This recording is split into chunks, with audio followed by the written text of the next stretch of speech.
So let's introduce you to the listeners in case they haven't been introduced to you already. You have been on so many podcasts, though, so there are so many places to learn about your story. Talk to us a little bit about growing up in Ohio and when you did fall in love with the sport of track and field. Yep, I grew up in Ohio. I'm from Elyria, Ohio, which is a little city about 20 minutes west of Cleveland in good traffic. Oh, but my city, we had one public high school, and so everybody pretty much knew or was aware of everybody else. I grew up in a place where my mom was like the top banker.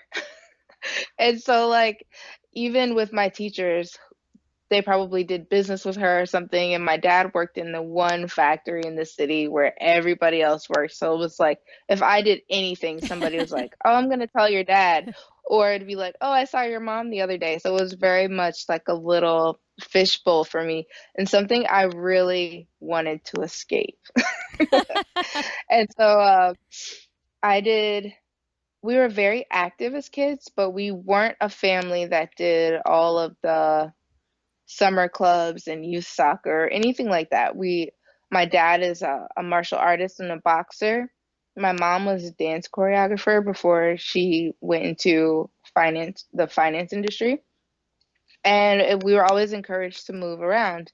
But it wasn't until middle school that I started to do organized team sports. And that's when I played volleyball in the fall, basketball in the winter, and thought that I would be on the wrestling team come spring because why not? My dad wrestled. He was the coach. I just thought naturally I would just be able to go do that. It didn't occur to me that that was something girls didn't do Ah, until my mom straight up vetoed that plan. And I remember being in the family room, like next to my dad, like we're really lobbying for her to agree with us that it would be okay for me to wrestle, but she was not having it. And so the only other sport that was available during that time was track and field. And so it wasn't a love of the sport that brought me to the sport. It was the fact that I wasn't allowed to wrestle that brought me to track and field.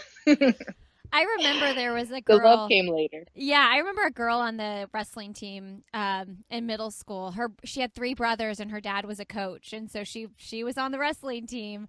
Um, that's really like refreshing to hear that you didn't do like the club stuff and everything, and you weren't like so singularly focused on it until later. Because I think there's just a lot of pressure to put kids in sports and do all the things. And as a parent Hmm. myself, I've tried really hard to not fall into that busyness trap and to sign up for everything.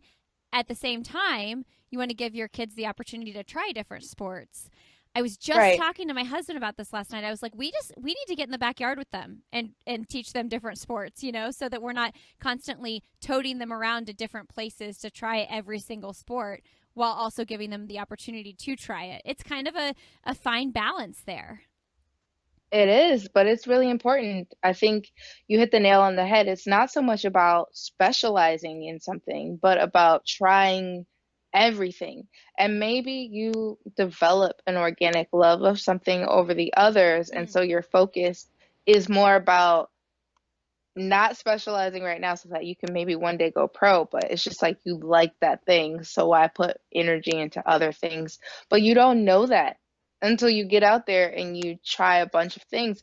And like you said, it doesn't have to look like, okay, now I have to go be on this travel baseball team. It could literally be you guys as a family go to the park and play as close to a baseball game as you can play or a kickball game and stuff like that. And it's just really important to get out there and move. Also, all of those different movements will help you when you do finally narrow down a sport. Being aware of your body in space and how it moves in all the different directions, there's no way, no world in which that is not helpful for you, even after you narrow down your focus to one sport or one event.